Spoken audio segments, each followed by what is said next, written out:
वेदना news TV देख रहे सारे दर्शकों का स्वागत है। सुखन जिन्हां दे पल्ले प्रोग्राम तहत अज असीं आए हाँ खुशी मुहम्मद ਚੱਠਾ जी के घर। अज असीं इन्हां दी जिंदगी अते कविता बारे गल करांगे। खुशी मुहम्मद ਚੱਠਾ जी साडे चैनल ते स्वागत है।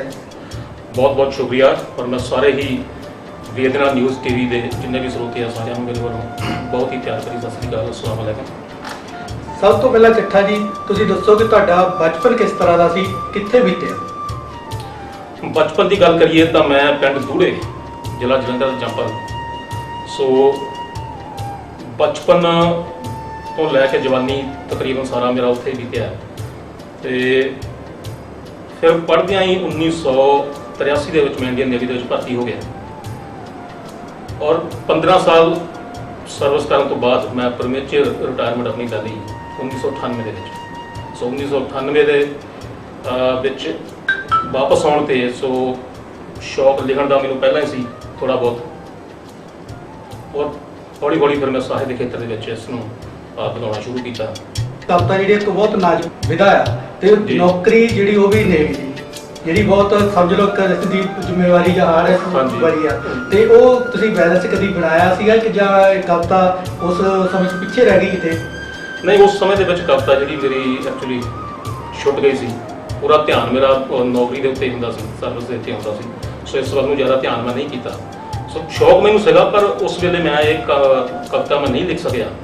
सो रिटायरमेंट तो बाद जो मैं थोड़ा फ्री होया फिर मेरा दोबारा तो इस पासे मन जो उतवल होया कि मैं कुछ लिखा। ਜਿਹੜਾ ਪਿੰਡਾਂ ਦਾ ਬਚਪਨ ਹੁੰਦਾ ਬਹੁਤ ਗਲੀਆਂ ਦੇ ਵਿੱਚ ਦੌੜਨ ਭੱਜਣ ਵਾਲਾ, ਦਰਖਤਾਂ ਦੇ ਪਿੱਛੇ ਦਰਖਤਾਂ ਦੇ ਚੜ੍ਹਨ ਵਾਲਾ ਜਾਂ ਗੱਡਿਆਂ ਗੀੜਿਆਂ ਦੇ ਵਿੱਚ ਘੁੰਮਣ ਵਾਲਾ, ਤੁਹਾਡਾ ਬਚਪਨ ਵੀ ਕੁਝ ਇਸ ਤਰ੍ਹਾਂ ਦਾ ਸੀ? ਕਿਸ ਤਰ੍ਹਾਂ? नहीं, मेरा बचपन गलियां दे विच घूमण ते ज़्यादा होई तो मैं जरूर शेयर भी करांगा जी जी। सो अपने बचपन को याद करके लिखी हुई रचना है। सो अर्ज़ कीता है कि बचपन मेरा मैनूं मिल जे दोबारा किते रज रज माणा ते हंडा लवां बापू दी उंगल फड़ सिख लवां तुरना मैं बेबे कोलों लाड़ दी लड़ा लवां। क्या बात है, बहुत बढ़िया।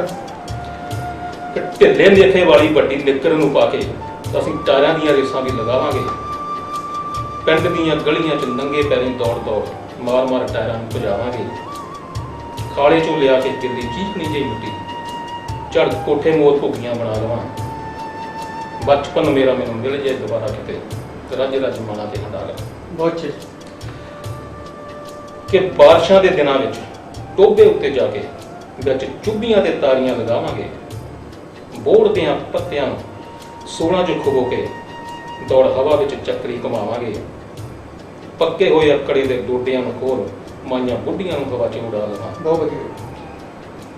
बचपन मेरा मैनूं मिल जाए दोबारा किते रज रज माणा ते हंडा लवां। कि जावांगे स्कूल लैके गोरी फट्टी बस्ते नूं पोच पोच फट्टियां सकावांगे खड़ के जमात विच दूनी दे पहाड़े नूं उच्ची उच्ची हेकां दा सुणावांगे अद्धी छुट्टी वेले भज भज के स्कूलों घर बेबे कोले आके रोटी खा लवां। बचपन मेरा मैनूं मिल जाए दोबारा किते रज रज माणा ते हंडा लवां। कि सारा दिन खेडी जावां नंगा ते धड़ंगा। क्या बात है। सारा दिन खेडी जावां नंगा ते धड़ंगा गुल्ली डंडा कदे बांदर ते कीला में पाड़ पाड़ वर के बनावा मैं पतंग करे कट कट झाड़ू दियां तीलां में मेले विचों नीले रंगा लैके ट्रैक्टर चढ़ कोठे मैं बनेरे ते चला लवां। बचपन मेरा मैनूं मिल जाए दोबारा किते रज रज माणा ते हंडा लवां। कि बापू कोलों चोरी घरों साइकिल लिया के विच लत्तां पा के कैंची भी चलावांगे जी। बापू कोलों चोरी घरों साइकिल लिया के विच लत्तां पा के कैंची भी चलावांगे झड़ी वाले खूह दे उत्ते अंब वाले बूटे उत्तों झड़ी वाले खूह दे उत्ते अंब वाले बूटे उत्तों तोड़ तोड़ अंबियां भी खावांगे। क्या बात है। वेख लवां मेला खुशी बापू दियां मोढियां ते वेख लवां मेला खुशी बापू दियां मोढियां ते बेबे कोलों झिड़कां भी खा लवां। बचपन मेरा मैनूं मिल जाए दोबारा किते रज रज माणा ते हंडा लवां। बहुत बढ़िया जी। पिंड दे एक नक्शा खिंच दिता अपने जीवन बारे, बचपन बारे कि किस तरह बच्चे किस तरह बचपन पिंडां दे बच्चों का किस तरह बचपन बीतदा सी। गल कविता दे कई रंग होंदे, 9 रस होंदे आ, तुसीं किस रस विच लिख रहे हो? मैं तकरीबन सारे रसां नूं मानण की कोशिश करदा हां जी। और ਜਿਹੜੇ ਮੇਰੇ ਮੁੱਦੇ ਆ ਸਪੈਸ਼ਲੀ ਸਮਾਜਿਕ ਮੁੱਦਿਆਂ ਤੇ ਲਿਖਣਾ, ਜੀ ਉਹ ਸੱਭਿਆਚਾਰ ਦੀ ਗੱਲ ਕਰਨੀ, ਕੋਈ ਆਪਣੇ ਵਿਰਸੇ ਦੀ ਗੱਲ ਕਰਨੀ, ਕੋਈ ਟੁੱਟਦੇ ਹੋਏ ਰਿਸ਼ਤਿਆਂ ਦੀ, ਜੋ ਕਿ ਅੱਜ ਕੱਲ੍ਹ ਇੱਕ ਬਹੁਤ ਹੀ ਅਹਿਮ ਮੁੱਦਾ ਬਣਿਆ ਹੋਇਆ ਹੈ। ਸੋ ਉਹਨਾਂ ਦੀ ਗੱਲ ਕਰਨੀ, ਕੁਛ ਆਪਣੇ ਪਰਿਆਵਰਣ ਦੀ, ਕੁਛ ਵਾਤਾਵਰਣ ਦੀ। ਸੋ ਜੋ ਸਮਾਜ ਦੇ ਉੱਤੇ ਜੋ ਚੰਗਿਆਈਆਂ ਬੁਰਾਈਆਂ, ਮੈਂ ਕੋਸ਼ਿਸ਼ ਕਰਦਾ ਕਿ ਉਹਨਾਂ ਉੱਤੇ ਕੁਛ ਨਾ ਕੁਛ ਲਿਖਿਆ ਜਾਵੇ। ਸੋ ਇਸ ਤਰ੍ਹਾਂ ਦੇ ਮੁੱਦੇ ਮੇਰੇ ਮਨ ਦੇ ਵਿੱਚ ਆਉਂਦੇ ਤੇ ਮੈਂ ਜ਼ਰੂਰ ਕਾਫੀ ਟਾਈਮ ਚੱਕ ਕੇ ਤੱਕ ਕੁਛ ਲਿਖਣ ਦੀ ਕੋਸ਼ਿਸ਼ ਕਰਦਾ। ਕਹਿੰਦੇ ਨੇ ਕਵਿਤਾ ਲਿਖਣ ਲਈ ਇੱਕ ਅਸਲਾਹ ਜ਼ਰੂਰ ਲੈਣੀ ਪੈਂਦੀ ਹੈ, ਅਸਲਾਹ ਲੈਣ ਲਈ ਇੱਕ ਉਸਤਾਦ ਚਾਹੀਦਾ ਹੁੰਦਾ। ਕੀ ਤੁਸੀਂ ਵੀ ਕਿਸੇ ਤੋਂ ਸਿੱਖਦੇ ਹੋ? ਮੈਂ ਉਸਤਾਦ ਤਾਂ ਨਹੀਂ ਧਾਰਿਆ ਹਾਲੇ ਤੱਕ ਕਿਸੇ ਨੂੰ ਜੀ, ਸਿਰਫ ਕਿਤਾਬਾਂ ਨੂੰ ਪੜ੍ਹ ਕੇ ਹੀ ਮੈਂ ਲਿਖਣਾ ਸਿੱਖਿਆ, ਜੀ ਤੇ ਉਹਦੇ ਵਿੱਚੋਂ ਜਿੰਨਾ ਵੀ ਮੈਨੂੰ ਗਿਆਨ ਪ੍ਰਾਪਤ ਹੋਇਆ ਤੇ ਉਹਦੇ ਹਿਸਾਬ ਨਾਲ ਮੈਂ ਲਿਖਦਾ ਇਹਨਾਂ ਚੀਜ਼ਾਂ। ਵਿਸ਼ਾ ਲੈਂਦੇ ਆ ਜਾਂ ਕਵਿਤਾ ਲਿਖਦੇ ਆ, ਕੋਈ ਵੈਸੇ ਕਹਿੰਦੇ ਆ ਜਿਹੜੀ ਕਵਿਤਾ ਇਲਹਾਮ ਹੈ, ਕੀ ਤੁਸੀਂ ਵੀ ਇਲਹਾਮ ਮੰਨਦੇ ਜਾਂ ਕੋਈ ਸਮਾਂ ਚੁਣਿਆ ਹੋਇਆ ਵੀ ਮੈਂ ਇਸ ਕਵਿਤਾ ਇਸ ਟਾਈਮ 'ਚ ਲਿਖਣੀ ਜਾਂ ਇਸ ਤਰ੍ਹਾਂ ਹੈ, ਕੋਈ ਤੁਹਾਡਾ ਕੋਈ ਹੈ? ਨਹੀਂ ਜੀ, ਇਸ ਚੀਜ਼ ਦਾ ਕੋਈ ਸਮਾਂ ਨਹੀਂ ਜੀ। ਤੁਹਾਨੂੰ ਪਤਾ ਨਹੀਂ ਕਿਹੜੇ ਟਾਈਮ ਕਿਹੜੇ ਮੌਕੇ ਤੁਹਾਡੇ ਦਿਮਾਗ ਦੇ ਵਿੱਚ ਕੋਈ ਗੱਲ ਆ ਜਾਣੀ ਹੈ ਜੀ। ਕੋਈ ਇਸ ਤਰ੍ਹਾਂ ਦਾ ਵਾਕਿਆ ਜਿੱਥੇ ਤੁਸੀਂ ਬੜੇ ਬੈਠੇ ਹੋ ਕੇ ਕਵਿਤਾ ਸੁੱਝ ਗਈ, ਉਦੋਂ ਫਟਾਫਟ ਕੋਈ ਕਾਗਜ਼ ਪੈਨਸਲ ਲੱਭਣ ਦੀ ਕੋਸ਼ਿਸ਼ ਕੀਤੀ, ਕੋਈ ਯਾਦ ਹੋਵੇ ਤਾਂ? ਹਾਂ, ਇਦਾਂ ਦੇ ਬਹੁਤ ਗੱਲਾਂ ਆਉਂਦੀਆਂ ਇਸ ਤਰ੍ਹਾਂ ਜੀ, ਤੁਸੀਂ ਕਿਤੇ ਬੈਠੇ ਹੋ ਜਾਂ ਕਿਤੇ ਜਾ ਰਹੇ ਹੋ। ਜੀ ਇੱਕ ਕਵਿਤਾ ਮੇਰੇ ਮਨ 'ਚ ਆਈ ਸੀ, ਜੀ। ਉਹ ਲੋਕਤੱਤ ਟਾਈਪ ਤੇ ਮੈਂ ਸੁਣਾਵਾਂਗਾ। ਹੂੰ। ਮੈਂ ਬੱਸ ਵਿੱਚ ਜਾ ਰਿਹਾ ਸੀ, ਜੀ ਦਿੱਲੀ ਨੂੰ ਜਾ ਰਿਹਾ ਸੀ, ਲੁਧਿਆਣਿਓਂ।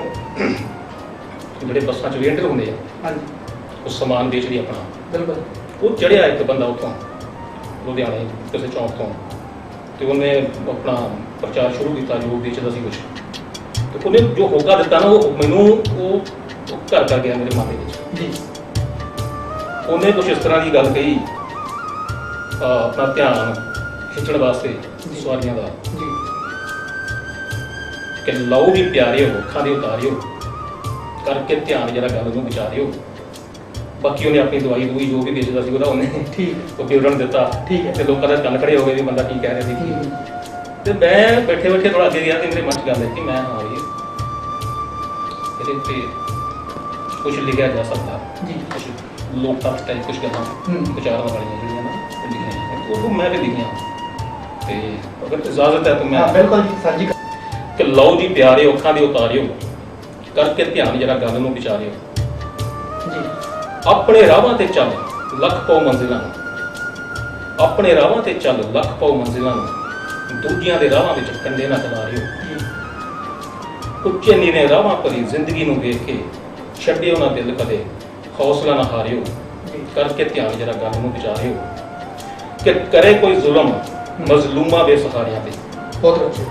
ਕਰੇ ਕੋਈ ਜ਼ੁਲਮ ਮਜ਼ਲੂਮਾਂ ਬੇਸਹਾਰਿਆਂ ਤੇ, ਬੈਠਿਓ ਨਾ ਚੁੱਪ ਜ਼ੁਲਮ ਕਦੇ ਨਾ ਸਹਾਰਿਓ। ਜੀ। ਜਿਨ੍ਹਾਂ ਨੇ ਵਿਖਾਈ ਸੋਹਣੀ ਦੁਨੀਆ ਏ ਰੰਗਲੀ, ਜਿਨ੍ਹਾਂ ਨੇ ਵਿਖਾਈ ਸੋਹਣੀ ਦੁਨੀਆ ਏ ਰੰਗਲੀ, ਭੁੱਲਿਓ ਨਾ ਕਦੇ ਉਹਨਾਂ ਦਿਲੋਂ ਸਤਿਕਾਰਿਓ। ਜੀ।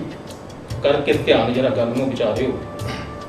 ਕਿ ਆਪਣੇ ਤੋਂ ਵੱਧ ਜਿਹੜੇ ਦਿੰਦੇ ਨੇ ਪਿਆਰ ਯਾਰ, ਆਪਣੇ ਤੋਂ ਵੱਧ ਜਿਹੜੇ ਦਿੰਦੇ ਨੇ ਪਿਆਰ ਯਾਰ, ਮੰਗਿਓ ਦੁਆਵਾਂ ਜਿੰਦ ਜਾਨ ਉਤੋਂ ਵਾਰਿਓ। ਬਹੁਤ ਅੱਛੇ। ਕਿ ਫਕਰ ਫਕੀਰ, ਫਕਰ ਫਕੀਰ ਕਹਿੰਦੇ ਰੂਪ ਦੂਜਾ ਰੱਬ ਦਾ, ਜੀ। ਘਰ ਦਰ ਆਉਣ ਤੇ ਕਦੇ ਨਾ ਦੁਰਕਾਰਿਓ। ਬਹੁਤ ਅੱਛਾ। ਸੋ ਲੁੱਚੇ ਲੰਡੇ ਮੁਸ਼ਕਨ ਦੇ ਸਾਧ ਬਾਬੇ ਮਿਲੇ ਕਿਤੇ, ਲਾ ਕੇ ਪੈਰੋਂ ਜੁੱਤੀ ਜ਼ਰ ਤਾੜ ਤਾੜ ਮਾਰਿਓ। ਇੱਜ਼ਤਾਂ ਬਣਾਉਂਦਿਆਂ ਹੀ ਲੰਘ ਜਾਂਦੀ ਜ਼ਿੰਦਗੀ, ਇੱਜ਼ਤਾਂ ਬਣਾਉਂਦਿਆਂ ਹੀ ਲੰਘ ਜਾਂਦੀ ਜ਼ਿੰਦਗੀ, ਨਿੱਕੀ ਜਿੰਨੀ ਗੱਲ ਪਿੱਛੇ ਬਣੀ ਨਾ ਵਿਗਾੜਿਓ। ਕਹਿੰਦੇ ਨੇ ਸਿਆਣੇ ਬੰਦ ਮੁੱਠੀ ਵਿੱਚ ਰਾਜ ਹੁੰਦਾ, ਕਹਿੰਦੇ ਨੇ ਸਿਆਣੇ ਬੰਦ ਮੁੱਠੀ ਵਿੱਚ ਰਾਜ ਹੁੰਦਾ। ਬਿਲਕੁਲ। ਜਣੇ ਖਣੇ ਕੋਲ ਖੋਲ ਗੱਲ ਨਾ ਖਿਲਾਰਿਓ। ਵੇਖ ਕੇ ਸੁਣਖੀ ਸੁਣੀ ਰਾਹ ਜਾਂਦੀ ਨਾਰ ਨਾਲ, ਪਾਇਓ ਨਾ ਪਿਆਰ ਕਦੇ ਨਾ ਹੀ ਦਿਲ ਹਾਰਿਓ। ਅੱਗੇ ਲਿਖਿਆ ਜੀ ਕਿ ਬਾਈਬਲ ਕੁਰਾਨ ਭਾਵੇਂ ਗੀਤਾ ਤੇ ਗ੍ਰੰਥ ਸਾਹਿਬ, ਬਾਈਬਲ ਕੁਰਾਨ ਭਾਵੇਂ ਗੀਤਾ ਤੇ ਗ੍ਰੰਥ ਸਾਹਿਬ, ਸਭੇ ਧਰਮਾਂ ਦਾ ਸਤਿਕਾਰ ਕਰੋ ਪਿਆਰਿਓ। ਹੱਸਦੇ ਰਹੋ ਤੇ ਸਦਾ ਵਸਦੇ ਰਹੋ ਜੀ ਸਾਰੇ, ਹੱਸਦੇ ਰਹੋ ਤੇ ਸਦਾ ਵਸਦੇ ਰਹੋ ਜੀ ਸਾਰੇ। ਗੁਰੂ ਨਾਲ ਜੁੜੇ ਰਹੋ ਗੁਰੂ ਦੇ ਪਿਆਰਿਓ। ਤੇ ਦੂੜਿਆਂ ਦੇ ਖੁਸ਼ੀ ਕਰ ਰੱਬ ਦਾ ਸ਼ੁਕਰ, ਦੂੜਿਆਂ ਤੇ ਖੁਸ਼ੀ ਕਰ ਰੱਬ ਦਾ ਸ਼ੁਕਰ, ਜਿਨੇ ਦਿੱਤਾ ਸਭ ਕੁਝ ਉਹਨੂੰ ਦਿਲੋਂ ਨਾ ਵਿਸਾਰਿਓ। ਬਹੁਤ ਸਹੀ। ਜਿਨੇ ਦਿੱਤਾ ਸਭ ਕੁਝ ਉਹਨੂੰ ਦਿਲੋਂ ਨਾ ਵਿਸਾਰਿਓ, ਸੋ ਕਰਕੇ ਧਿਆਨ ਜਿਹੜਾ ਗੱਲ ਨੂੰ ਵਿਚਾਰਿਓ।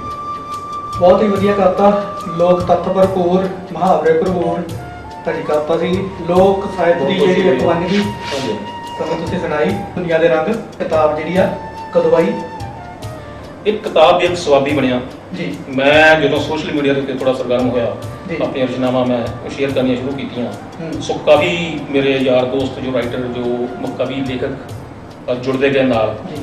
ਬਹੁਤ ਹੌਸਲਾ ਅਫਜ਼ਾਈ ਕੀਤੀ ਮੇਰੀ, ਜੀ। ਔਰ ਉਹਨਾਂ ਦੀ ਪ੍ਰੇਰਣਾ ਸਦਕਾ ਹੀ ਮੇਰਾ ਮਨ ਬਣਿਆ ਕਿ ਮੈਂ ਆਪਣੀ ਬੁੱਕ ਨੂੰ, ਆਪਣੀ ਕਿਤਾਬ ਨੂੰ ਇੱਕ ਕਵਿਤਾਵਾਂ ਨੂੰ ਇੱਕ ਕਿਤਾਬ ਦਾ ਮੈਂ ਰੂਪ ਦੇਵਾਂ। ਜੀ।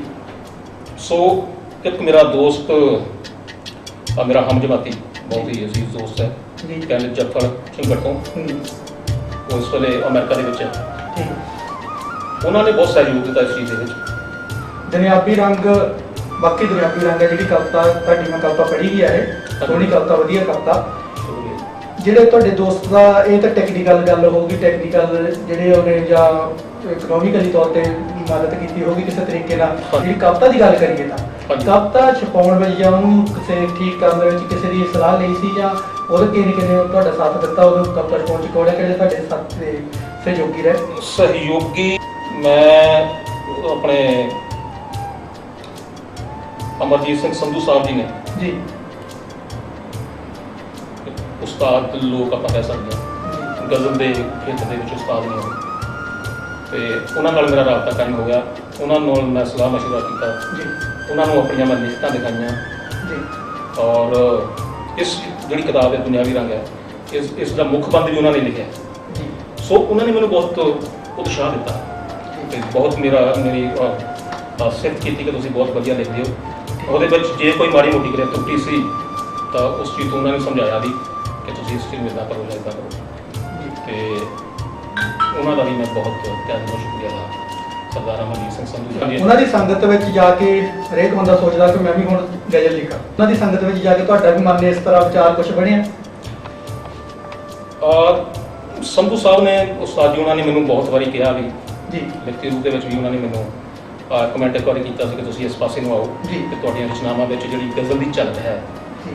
ਤੇ ਮੈਂ ਤੁਹਾਡਾ ਸਾਥ ਦੇਣ ਨੂੰ ਤਿਆਰ ਹਾਂ। ਪਰ ਮੈਂ ਮੰਦਭਾਗੀ ਸਮਝਦਾ ਕਿ ਮੇਰੇ ਕੋਲ ਨਹੀਂ, ਇਸ ਪਾਸੇ ਨੂੰ ਮੈਂ ਨਹੀਂ ਜਾ ਸਕਦਾ ਮੇਰੇ ਕੋਲੋਂ। ਸੋ ਮੈਂ ਆਪਣੀਆਂ ਜਿਹੜੀਆਂ ਨਾਰਮਲ ਰਚਨਾਵਾਂ ਹੈ, ਜੀ। ਮੇਰਾ ਝੁਕਾਅ ਜ਼ਿਆਦਾਤਰ ਇੱਧਰਲੇ ਪਾਸੇ ਨੂੰ ਹੀ ਬਣਿਆ ਹੋਇਆ ਹੈ, ਤੇ ਮੈਂ ਚਾਹੁੰਦਾ ਕਿ ਇੱਕੋ ਹੀ ਪਾਸਾ ਮੈਂ ਬਣਾ ਕੇ ਰੱਖਣਾ ਬਿਹਤਰ ਹੈ। ਜਦੋਂ ਲਿਖਣ ਲੱਗਦਾ ਕਵਿਤਾ, ਗੀਤ, ਜ਼ਿਆਦਾਤਰ ਉਹ ਗੀਤਾਂ ਵੱਲ ਦੌੜਦਾ ਤੇ ਗੀਤ ਲਿਖ ਕੇ 2-4 ਮੇਰੇ ਗਾਇਕਾਂ ਵੱਲ ਦੌੜਦਾ ਵੀ ਮੇਰਾ ਫਟਾਫਟ ਗੀਤ ਕੋਈ ਗਾਇਕ ਕਰ ਵੇ। ਕੀ ਤੁਹਾਡਾ ਵੀ ਮਨ ਦੇ ਵਿੱਚ ਇਸ ਤਰ੍ਹਾਂ ਦੀ ਕੋਈ? ਐਕਚੁਅਲੀ ਮੈਂ ਅਗਰ ਸੱਚੀ ਗੱਲ ਕਰਾਂ ਜੀ, ਤਾਂ ਸ਼ੁਰੂਆਤ ਮੈਂ ਗੀਤ ਲਿਖਣ ਤੋਂ ਕੀਤੀ ਸੀ। ਜੀ। ਗੀਤ ਲਿਖ ਕੇ ਹਾਲੇ ਵੀ ਮੇਰੇ ਕੋਲ ਡਾਇਰੀ ਪਈ ਹੈ, ਠੀਕ, ਲਿਖੇ ਹੋਏ ਨੇ, ਪਰ ਮੈਂ ਕਿਸੇ ਨਾਲ ਕੰਟੈਕਟ ਨਹੀਂ ਕਰ ਪਾਇਆ। ਜੀ। ਕਿਸੇ ਵੀ ਸਿੰਗਰ ਦੇ ਨਾਲ ਮੈਂ ਪਿੱਛੇ ਨਹੀਂ ਦੌੜ ਸਕਿਆ ਕਿ ਮੈਂ ਉਹਨੂੰ ਕਹਾਂ ਜਾਂ ਉਹਨੂੰ ਕਹਾਂ। ਜੀ। ਪਿੱਛੇ ਜੇ ਹੁਣ ਇੱਕ ਦੋ ਬੰਦਿਆਂ ਨੇ ਮੈਨੂੰ ਖੁਦ ਹੀ ਕਿਹਾ ਸੀ ਕਿ ਤੁਸੀਂ ਕਰਵਾਓ ਯਾਰ ਇਹਨਾਂ ਨੂੰ। ਮੈਂ ਕਿਹਾ ਵੀ ਇਹ ਮੇਰੇ ਵੱਸ ਦੀ ਗੱਲ ਨਹੀਂ ਹੈਗੀ। ਜੀ। ਤੇ ਉਸ ਤੋਂ ਬਾਅਦ ਫਿਰ ਮੇਰਾ ਝੁਕਾਅ ਹੌਲੀ ਹੌਲੀ ਰਚਨਾਵਾਂ ਵੱਲ ਨੂੰ ਇੱਧਰ ਨੂੰ ਹੋ ਗਿਆ। ਮੈਂ ਫਿਰ ਗੀਤਾਂ ਵੱਲ ਨੂੰ ਧਿਆਨ ਮੇਰਾ ਦਿੱਤਾ। ਕਹਿੰਦੇ ਪਹਿਲੀ ਰਚਨਾ, ਪਹਿਲਾ ਪਿਆਰ ਤੇ ਪਹਿਲੀ ਕੋਈ ਘਟਨਾ ਜਿਹੜੀ ਜ਼ਿੰਦਗੀ ਦੇ ਵਿੱਚ ਹੋਵੇ ਕੋਈ, ਉਹ ਭੁੱਲਦੀ ਨਹੀਂ। ਤੁਸੀਂ ਕੋਈ ਇਸ ਤਰ੍ਹਾਂ ਦਾ ਪਹਿਲਾ ਜਿਹੜਾ ਗੀਤ ਸਟਾਰਟਿੰਗ 'ਚ ਲਿਖਿਆ ਕੋਈ ਯਾਦ ਹੈ ਵੀ ਉਹ ਸਾਡੇ ਨਾਲ ਸਾਂਝਾ ਕਰੋ? ਉਹ ਜ਼ਰੂਰ ਮੈਂ ਸਾਂਝੀ ਕਰਨੀ ਚਾਹਾਂਗਾ। ਉਹ ਜਿਹੜਾ ਮੈਂ ਪਹਿਲਾਂ ਕੁਝ ਲਿਖਣ ਦੀ ਕੋਸ਼ਿਸ਼ ਕੀਤੀ ਸੀ ਜੀ, ਉਹ ਮੈਂ ਤੁਹਾਡੇ ਨਾਲ ਸਾਂਝੀ ਕਰ ਰਿਹਾ। ਪਿਆਰ ਮੁਹੱਬਤ ਦੀ ਗੱਲ ਜਿੱਦਾਂ ਕਹਿ ਲਈਏ ਆਪਾਂ, ਯਾਰੀ ਦੋਸਤੀ ਦੀ ਗੱਲ। ਸੋ ਅਰਜ਼ ਕੀਤਾ ਹੈ ਅੱਛਾ ਕਿ ਭੁੱਲ ਗਿਆ ਲਾ ਕੇ ਸੰਗ ਨਵਿਆਂ ਦੇ ਯਾਰੀਆਂ, ਭੁੱਲ ਗਿਆ ਲਾ ਕੇ ਸੰਗ ਨਵਿਆਂ ਦੇ ਯਾਰੀਆਂ, ਰੋਇਆ ਕਰੇਗਾ ਕਰ ਯਾਦ ਮੇਰੇ ਦੋਸਤਾ, ਸਾਡੀਆਂ ਹੀ ਯਾਦਾਂ ਦੇ ਭੁਲੇਖੇ ਤੈਨੂੰ ਪੈਣਗੇ, ਸਾਡੀਆਂ ਹੀ ਯਾਦਾਂ ਦੇ ਭੁਲੇਖੇ ਤੈਨੂੰ ਪੈਣਗੇ, ਖੋਲੀ ਜਦੋਂ ਪਿਆਰ ਦੀ ਕਿਤਾਬ ਮੇਰੇ ਦੋਸਤ। ਬਹੁਤ ਚੰਗਾ। ਲੱਗੀ ਸੀ ਤਾਂ ਲੱਗੀਆਂ ਦਾ ਨਸ਼ਾ ਉਹ ਅਜੀਬ ਸੀ। ਲੱਗੀ ਸੀ, ਲੱਗੀਆਂ ਦਾ ਨਸ਼ਾ ਉਹ ਅਜੀਬ ਸੀ। ਕੀ ਬਾਤ ਹੈ। ਕਿ ਟੁੱਟੀਏ ਤਾਂ ਟੁੱਟ ਗਿਆ ਦਿਲ ਵਾਂਗ ਕੱਚ ਦੇ, ਟੁੱਟੀਏ ਤਾਂ ਟੁੱਟ ਗਿਆ ਦਿਲ ਵਾਂਗ ਕੱਚ ਦੇ, ਜਿਵੇਂ ਕਾਲੀ ਰਾਤ ਵਾਲਾ ख्वाब ਮੇਰੇ ਦੋਸਤਾ ਜੀ ਕਿ ਦਿਸਦੇ ਸੀ ਜਦੋਂ ਹੂੰ ਦਿਸਦੇ ਸੀ ਜਦੋਂ ਆ ਗਏ ਸਾਹਮਣੇ ਕਿਨਾਰੇ ਆ ਦਿਸਦੇ ਸੀ ਜਦੋਂ ਦਿਸਦੇ ਸੀ ਜਦੋਂ ਆ ਗਏ ਸਾਹਮਣੇ ਕਿਨਾਰੇ ਆ ਜੀ ਬਹੁਤ ਵਧੀਆ ਡੋਬੀ ਉਦੋਂ ਦੋਸਤੀ ਦੀ ਨਾਵ ਮੇਰੇ ਦੋਸਤਾ ਕੀ ਬਾਤ ਹੈ ਕੀ ਬਾਤ ਹੈ ਬਹੁਤ ਕਿ ਅੱਛੇ ਦਿੱਤਾ ਜਿਹੜਾ ਸਿਲਾ ਯਾਰਾ ਸਾਡੇ ਤੋਂ ਪਿਆਰ ਦਾ ਜੀ ਦਿੱਤਾ ਜਿਹੜਾ ਸਿਲਾ ਯਾਰਾ ਹੂੰ, ਸਾਡੇ ਤੋਂ ਪਿਆਰ ਦਾ ਜੀ ਦੱਸ ਉਹਦਾ ਦੇਵਾਂ ਕੀ ਖਿਤਾਬ ਮੇਰੇ ਦੋਸਤਾ ਜੀ ਸਾਡੇ ਅਹਿਸਾਨਾਂ ਤਲੇ ਦੱਬਿਆ ਤੂੰ ਪਾਵੇਂਗਾ ਜੀ ਵੇਖੀ ਕਿਤੇ ਕਰਕੇ ਹਿਸਾਬ ਮੇਰੇ ਦੋਸਤਾ ਅੱਛਾ ਕਿ ਭਾਵੇਂ ਖੁਸ਼ੀ ਹੂੰ, ਤੇਰੇ ਪਿੱਛੇ ਹੂੰ, ਹੋ ਗਏ ਬਦਨਾਮ ਅਸੀਂ ਜੀ ਭਾਵੇਂ ਖੁਸ਼ੀ ਤੇਰੇ ਪਿੱਛੇ ਹੋ ਗਏ ਬਦਨਾਮ ਅਸੀਂ ਜੀ ਰਹੇ ਸਦਾ ਹੱਸਦਾ ਆਬਾਦ ਮੇਰੇ ਦੋਸਤਾ ਕੀ ਬਾਤ ਰਹੇ ਸਦਾ ਹੱਸਦਾ ਆਬਾਦ ਮੇਰੇ ਦੋਸਤਾ ਤੁਹਾਡੀ ਕਵਿਤਾ ਦੇ ਵਿੱਚ ਖੁਸ਼ੀ ਮੁਹੰਮਦ ਦੇ ਨਾਲ ਇੱਕ ਪਿੰਡ ਦਾ ਨਾਮ ਹੈ ਦੂੜਿਆਂ ਵਾਲਾ ਹਾਂਜੀ। ਇਹ ਖੁਸ਼ੀ ਮੁਹੰਮਦ ਚੱਠਾ ਦੇ ਨਾਲ ਦੂੜਿਆਂ ਵਾਲਾ ਦਾ ਕੀ ਸਬਬ ਬਣ ਗਿਆ ਜੋੜਨ ਦਾ ਜਾਂ ਇਹ ਤੁਹਾਡੇ ਤਖੱਲਸ ਹੈ ਇਹਨੂੰ ਤਖੱਲਸ ਵੀ ਕਹਿ ਸਕਦੇ ਹੋ ਜੀ। ਜਾਂ ਆਪਣੀ ਪਹਿਚਾਨ ਬਣਾਉਣ ਦਾ ਇੱਕ ਜੀ ਉਹ ਜ਼ਰੀਆ ਜੀ ਉਹ ਵੀ ਕਹਿ ਸਕਦੇ ਹੋ ਜੀ। ਕਿਉਂਕਿ ਮੇਰਾ ਪਿੰਡ ਦੁਬਈ ਹੈ ਦੂੜ ਠੀਕ ਹੈ ਸੋ ਮੈਂ ਆਪਣੀ ਰਚਨਾ ਵਿੱਚ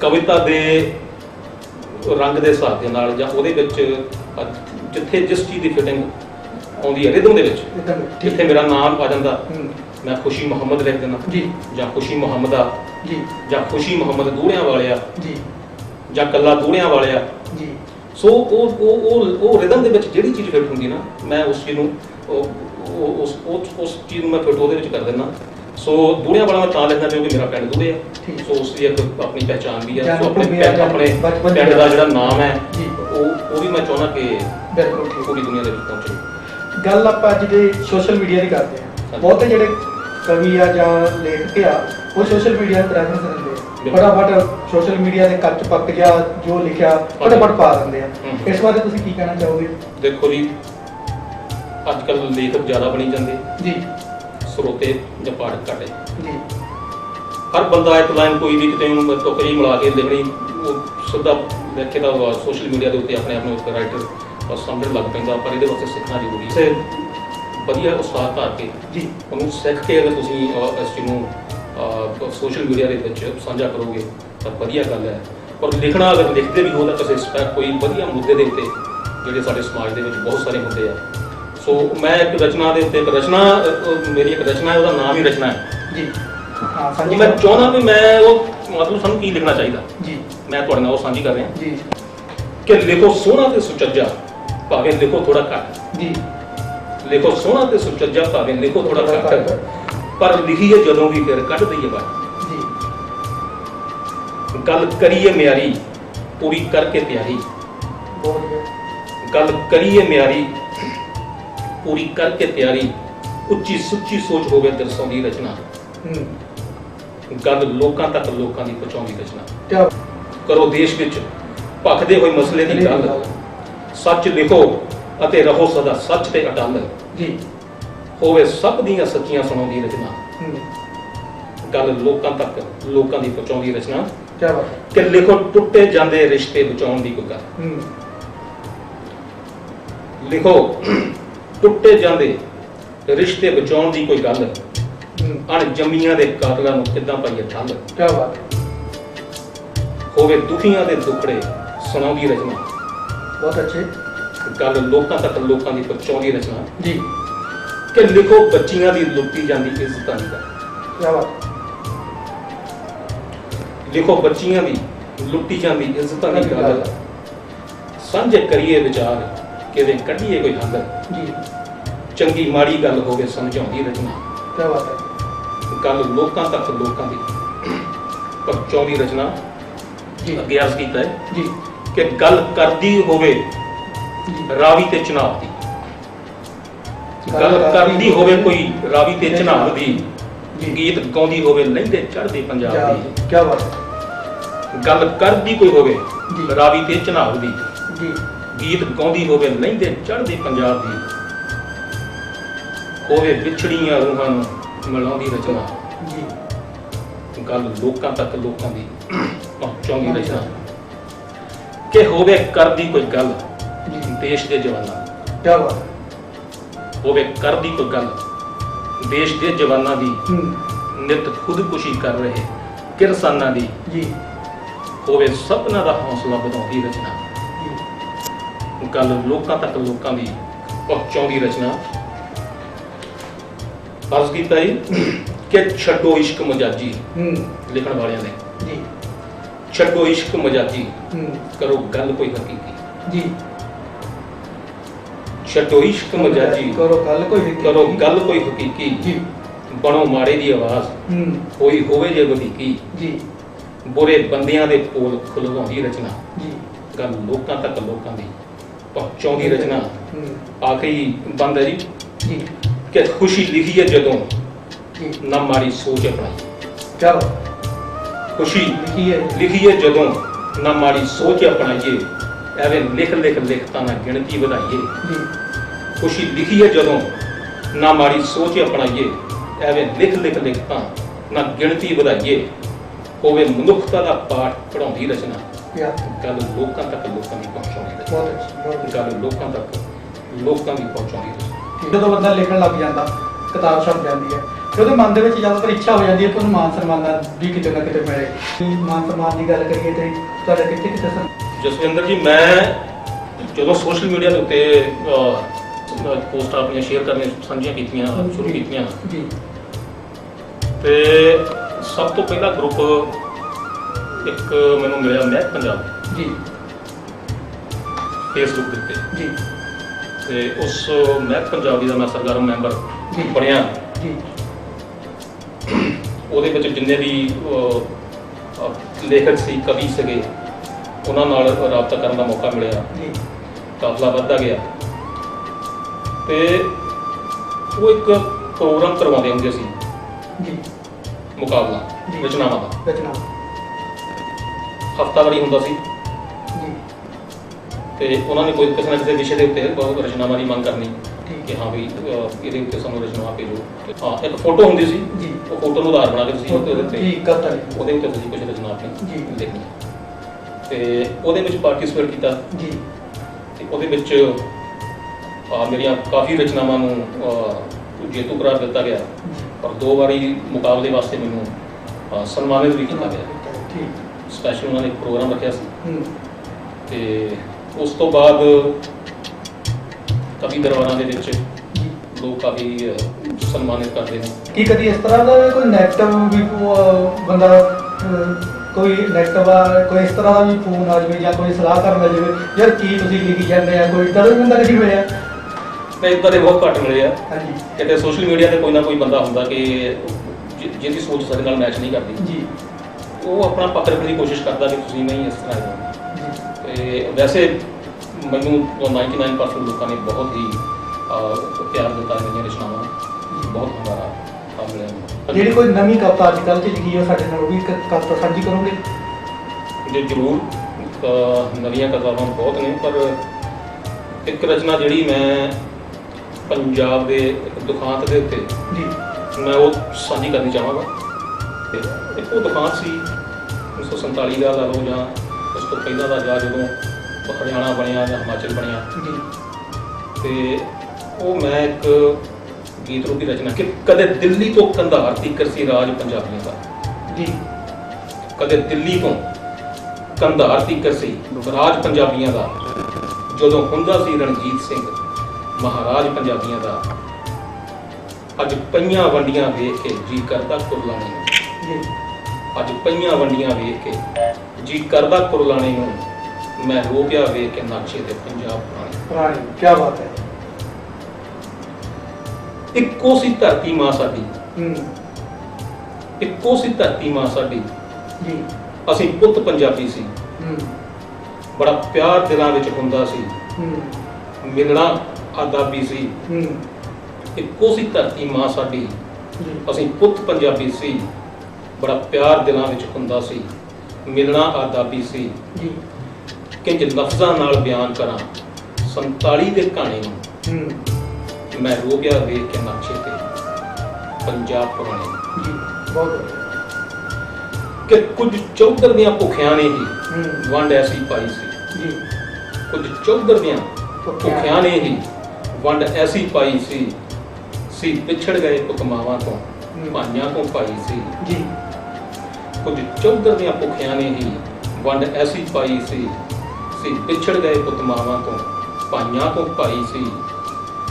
ਕਈ ਤੜਪਣ ਜਾਮਾ ਮਸਜਿਦ ਨੂੰ ਜੀ, ਕਈ ਤੜਪਣ ਜਾਮਾ ਮਸਜਿਦ ਨੂੰ ਜੀ। ਤੇ ਕਈ ਨਨਕਾਣੇ ਨੂੰ। ਕੀ ਬਾਤ ਹੈ, ਬਹੁਤ ਅੱਛੇ ਮੈਂ ਰੋ ਪਿਆ ਦੇਖ ਕੇ ਨਕਸ਼ੇ ਤੇ ਪੰਜਾਬ ਪੁਰਾਣੇ। ਗਾਣੇ ਸਰਹੱਦ ਉੱਤੇ ਜਾ ਵੇਖਿਆ ਮੈਂ ਜੀ, ਉਸ ਪਾਰ ਨਜ਼ਾਰਾ ਜੀ, ਬਹੁਤ ਅੱਛੇ। ਬਾਗੇ ਵੱਡ ਦੀ ਗੱਲ ਆ। ਹਾਂਜੀ। ਪਰ ਜਦੋਂ ਦੂਜੇ ਪਾਸੇ ਦੇਖਦੇ ਹਾਂ ਕੋਈ ਫਰਕ ਨਹੀਂ ਨਜ਼ਰ ਆਉਂਦਾ। ਜੀ, ਸਰਹੱਦ ਉੱਤੇ ਜਾ ਵੇਖਿਆ ਮੈਂ ਉਸ ਪਾਰ ਨਜ਼ਾਰਾ ਜੋ ਮੈਨੂੰ ਫਰਕ ਰਤਾ ਨਹੀਂ ਲੱਗਿਆ ਇੱਥੇ ਹੀ ਵਰਗਾ ਸਾਰਾ ਉਹ ਜੀ, ਸੀ ਵੇਖ ਇੱਕੋ ਜਿਹੇ ਚਿਹਰੇ ਇੱਕੋ ਹੀ ਬੋਲੀ ਬਾਣੀ ਜੀ, ਸੀ ਵੇਖ ਇੱਕੋ ਜਿਹੇ ਚਿਹਰੇ ਇੱਕੋ ਹੀ ਬੋਲੀ ਬਾਣੀ ਨੂੰ। ਜੀ। ਮੈਂ ਰੋ ਪਿਆ ਵੇਖ ਕੇ ਨਕਸ਼ੇ ਤੇ ਪੰਜਾਬ ਪੁਰਾਣੇ। ਆਖਰੀ ਬੰਦੇ ਜੀ, ਐ ਮੌਲਾ ਜੀ, ਲਹਿੰਦੇ ਚੜ੍ਹਦੇ ਦੀ ਜੀ, ਲਕੀਰ ਮਿਟਾ ਦੇ ਜੀ, ਐ ਮੌਲਾ ਲਹਿੰਦੇ ਚੜ੍ਹਦੇ ਦੀ ਲਕੀਰ ਮਿਟਾ ਦੇ ਤੂੰ ਜੀ, ਇਸ ਟੁਕੜੇ ਹੋਏ ਪੰਜਾਬ ਜੀ। ਨੂੰ ਮੁੜ ਕੇ ਇੱਕ ਬਣਾ ਦੇ ਤੂੰ। ਜੀ, ਐ ਮੌਲਾ ਲਹਿੰਦੇ ਚੜ੍ਹਦੇ ਦੀ ਲਕੀਰ ਮਿਟਾ ਦੇ ਤੂੰ ਜੀ, ਇਸ ਟੁਕੜੇ ਹੋਏ ਪੰਜਾਬ ਨੂੰ ਮੁੜ ਕੇ ਇੱਕ ਬਣਾ ਦੇ ਤੂੰ। ਜੀ, ਕਿੰਜ ਦੂੜਿਆਂ ਵਾਲਾ ਮੰਨ ਕੇ ਬੈਠਾ ਤੇਰੇ ਭਾਣੇ ਨੂੰ। ਜੀ।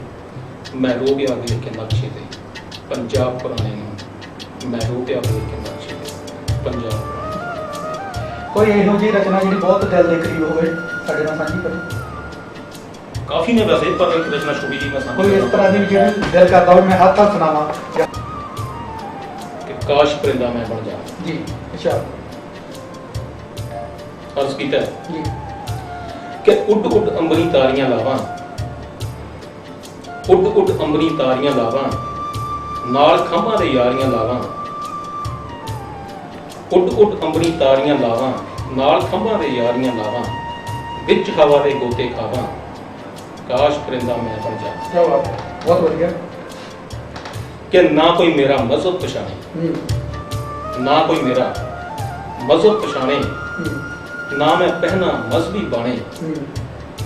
ਹਿੰਦੂ ਮੁਸਲਿਮ ਸਿੱਖ ਈਸਾਈ ਜੀ, ਜਿਹਦੇ ਜੀ ਦਾਣੇ ਚੁਗ ਜਾਵਾਂ, ਜਾ ਕੀ ਬਾਤ ਹੈ। ਕਾਸ਼ ਪਰਿੰਦਾ ਮੈਂ ਬਣ ਜਾ। ਦਿਲ ਚਾਹੇ ਮੰਦਰ ਤੇ ਬਹਿ ਜਾ, ਜੀ, ਤੇ ਦਿਲ ਚਾਹੇ ਮੰਦਰ ਤੇ ਬਹਿ ਜਾ, ਜਾਂ ਮਸਜਿਦ ਤੇ ਬਹਿ ਕੇ ਚਹਿਕਾਂ। ਜੀ, ਦਿਲ ਚਾਹੇ ਮੰਦਰ ਤੇ ਬਹਿ ਜਾ, ਜਾਂ ਮਸਜਿਦ ਤੇ ਬਹਿ ਕੇ ਚਹਿਕਾਂ। ਗੁਰੂਦੁਆਰਾ ਜਾਂ ਕੋਈ ਗਿਰਜਾ, ਜੀ, ਮੈਂ ਤਾਂ ਵੰਡਾਂ ਜਿੱਥੇ ਜਾਵਾਂ, ਜੀ, ਕਾਸ਼ ਪਰਿੰਦਾ ਮੈਂ ਬਣ ਜਾ। ਜੀ, ਕਿ ਨਾ ਸਰਹੱਦਾਂ ਰੋਕਣ ਮੈਨੂੰ, ਨਾ ਸਰਕਾਰਾਂ ਟੋਕਣ ਮੈਨੂੰ, ਜੀ, ਨਾ ਸਰਹੱਦਾਂ ਰੋਕਣ ਮੈਨੂੰ, ਨਾ ਸਰਕਾਰਾਂ ਟੋਕਣ ਮੈਨੂੰ। ਜੀ, ਬਿਨ ਵੀਜ਼ੇ ਤੋਂ ਦੁਨੀਆ ਵੇਖਾਂ, ਜਿੱਥੇ ਮਰਜੀ ਆਵਾਂ ਜਾਵਾਂ, ਕਾਸ਼ ਪਰਿੰਦਾ ਮੈਂ ਬਣ ਜਾ। ਕੀ ਬਾਤ। ਦੁਖੀ ਹੋਇਆ ਦਿਲ ਇਨਸਾਨਾਂ ਤੋਂ, ਧਰਮਾਂ ਤੇ ਇਹਨਾਂ ਈਮਾਨਾਂ ਤੋਂ। ਕੀ ਬਾਤ ਹੈ। ਦੁਖੀ ਹੋਇਆ ਦਿਲ ਇਨਸਾਨਾਂ ਤੋਂ, ਧਰਮਾਂ ਤੇ ਇਹਨਾਂ ਈਮਾਨਾਂ ਤੋਂ। ਮਾਨਵਤਾ ਦੀ ਕੱਢਦੀ ਅਰਥੀ, ਜੀ, ਮਾਨਵਤਾ ਦੀ ਕੱਢਦੀ ਅਰਥੀ, ਦੂੜਿਆਂ ਵਾਲਿਆ ਕਿੱਧਰ ਜਾਵਾਂ, ਕਾਸ਼ ਪਰਿੰਦਾ ਮੈਂ ਬਣ ਜਾਵਾਂ, ਕਾਸ਼ ਪਰਿੰਦਾ ਮੈਂ ਬਣ ਜਾਵਾਂ। ਤੁਹਾਡੀ ਕਵਿਤਾ ਦੱਸਦੀ ਹੈ ਕਿ ਜਿਹੜਾ ਤੁਹਾਡਾ ਮਨ ਸੰਵੇਦਨਸ਼ੀਲ ਮਨ ਹੈ, ਕਵੀ ਮਨ ਆ, ਆਲੇ ਦੁਆਲੇ ਤੋਂ ਦੇਖਦਾ ਬਹੁਤ ਪ੍ਰਭਾਵਿਤ ਹੁੰਦਾ ਹੈ। ਕਿ ਇਹ ਸੰਵੇਦਨਸ਼ੀਲ ਕਵੀ ਜਿਹੜਾ ਮਨ ਆ, ਸਾਡੇ ਦੇਸ਼ ਦੇ ਹਾਲਾਤ ਬਹੁਤ ਜ਼ਿਆਦਾ ਬੱਤਰ ਹੋ ਰਹੇ ਆ ਹਾਂਜੀ। ਦਿਨੋਂ ਦਿਨ। ਕਦੀ ਮਨ ਕਰਦਾ ਨਹੀਂ ਕਿ ਦੇਸ਼ ਛੱਡ ਕੇ ਕਿਤੇ ਦੌੜ ਜਾਵਾਂ ਜਾਂ ਕਿਸੇ ਹੋਰ ਦੇਸ਼ 'ਚ ਚਲ ਜਾਵਾਂ। ਕੋਈ ਇਸ ਤਰ੍ਹਾਂ ਦਾ ਵਿਚਾਰ ਕਦੀ ਪ੍ਰਗਟ ਹੋਇਆ ਮਨ ਦੇ ਵਿੱਚ? ਵਿਚਾਰ ਪ੍ਰਗਟ ਹੁੰਦੇ ਰਹਿੰਦੇ ਆ। ਵਿਚਾਰ ਵਾਸਤੇ ਜ਼ਿਆਦਾਤਰ ਇਹੀ ਦੁਆ ਕਰੀਦੀ ਆ ਕਿ ਜੀ, ਸਾਡਾ ਆਪਣਾ ਦੇਸ਼ ਹੈ, ਇੱਥੇ ਭਾਈਚਾਰਾ ਕਾਇਮ ਰਹੇ, ਸਾਰੀ ਜਿੰਨੀ ਵੀ ਖਲਕ ਇੱਥੇ ਵੱਸਦੀ ਆ ਪਿਆਰ ਮੁਹੱਬਤ ਨਾਲ ਇੱਕ ਦੂਜੇ ਨਾਲ ਪੇਸ਼ ਆਵੇ, ਖੁਸ਼ਹਾਲ ਜ਼ਿੰਦਗੀ ਹੋਵੇ। ਕਿ ਇਸ ਤਰ੍ਹਾਂ ਦਾ ਸੋਚਣਾ ਨਾ ਪਵੇ ਕਿ ਅਸੀਂ ਆਪਣੇ ਦੇਸ਼ ਨੂੰ ਛੱਡ ਕੇ ਕਿਤੇ ਹੋਰ ਜਗ੍ਹਾ ਆਪਣਾ। ਮੈਂ ਕੋਸ਼ਿਸ਼ ਕਰਦਾ ਹੁੰਦਾ ਕਿ ਮੈਂ ਕੁਝ ਲਿਖਾਂ ਇਹਨਾਂ ਚੀਜ਼ਾਂ ਦੇ ਉੱਤੇ। ਜੀ ਤੇ ਸਿਆਸਤ ਦੇ ਉੱਤੇ ਜਿੱਦਾਂ ਸਾਡੇ ਲੀਡਰਾਂ ਦੀ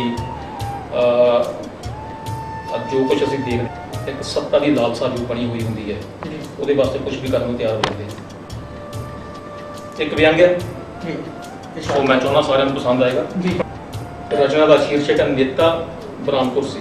ਜੀ ਇਸ਼ਾਰਾ ਅਰਜ਼ ਕੀਤਾ ਹੈ ਇੱਕ ਵਾਰਤਾਲਾਪ ਹੈ ਨੇਤਾ ਜੀ ਆਪਣੇ ਨੇਤਾ ਜੀ ਦੇ ਔਰ ਕੁਰਸੀ ਦੇ ਵਿਚਕਾਰ। ਜੀ ਨੇਤਾ ਜੀ ਕੁਝ ਕਹਿ ਰਹੇ ਨੇ ਕੁਰਸੀ ਨੂੰ ਤੇ ਕੁਰਸੀ ਜਵਾਬ ਦੇ ਰਹੀ ਹੈ ਕੁਝ, ਠੀਕ ਤੇ ਉਹ ਕੀ ਕਹਿ ਰਹੀ ਹੈ ਤੇ ਉਹ ਆਪਾਂ ਸੁਣਦੇ ਹਾਂ। ਜਿਹੜਾ ਨਾਟਕੀਆ ਇੱਕ ਨਾਟਕੀਆ ਵਿਅੰਗ ਹੈ, ਵਿਅੰਗ ਹੈ। ਵੈਸੇ ਹਕੀਕਤ ਹੈ, ਜੀ ਇਸ਼ਾਰਾ ਵਿਅੰਗ ਦਾ ਰੂਪ ਹੁੰਦਾ ਹੈ। ਜੀ ਅਰਜ਼ ਕੀਤਾ ਹੈ ਕਿ ਨੇਤਾ ਕਹਿੰਦਾ ਕੁਰਸੀ ਤਾਈਂ, ਜੀ ਨੇਤਾ ਕਹਿੰਦਾ ਕੁਰਸੀ ਤਾਈਂ ਤੂੰ ਮੇਰੀ ਮਹਿਬੂਬਾ ਹੈ।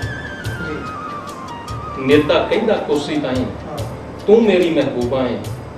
ਹਰਦਮ ਤੇਰੀ ਕਰਾਂ ਮੈਂ ਪੂਜਾ, ਜਾਨੋਂ ਵੱਧ ਕੇ ਪਿਆਰ ਕਰਾਂ। ਜੀ ਬਹੁਤ ਅੱਛੇ।